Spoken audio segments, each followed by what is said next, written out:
أعوذ بالله من الشيطان الرجيم. بسم الله الرحمن الرحيم. قال الله تبارك وتعالى: وتعاونوا على البر والتقوى ولا تعاونوا على الإثم والعدوان واتقوا الله إن الله شديد العقاب. وقال النبي صلى الله عليه وسلم: خير الناس من ينفع الناس. صدق الله العظیم. نن د بشریت ژوندي ساتل تر عنوان لاندې دا ناسته خورا مهمه ده. ستاسو غوره شوی عنوان او د دې ورځې یادول له دې امله مهم دي چې د افغانستان او فلسطین په شمول په ګڼو اسلامي هیوادونو کې د سرې میاشتې او سره صلیب فعالیتونو ته په میلیونونو خلک اړتیا لري.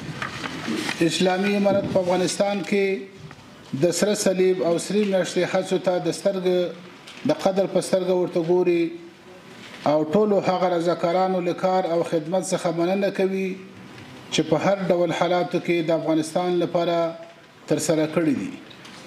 په افغانستان کې د اسلامي امارت پر راتګ سره د جګړې ټغر ټول شوی.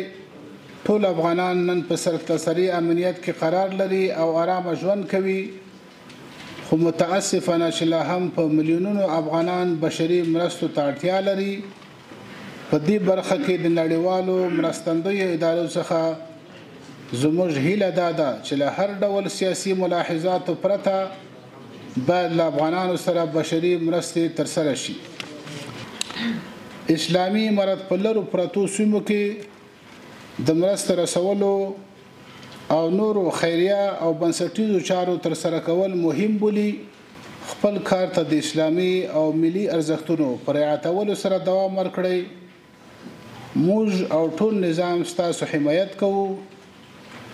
تاسو ټولو ته بریا غواړم. والسلام علیکم ورحمة الله وبرکاته.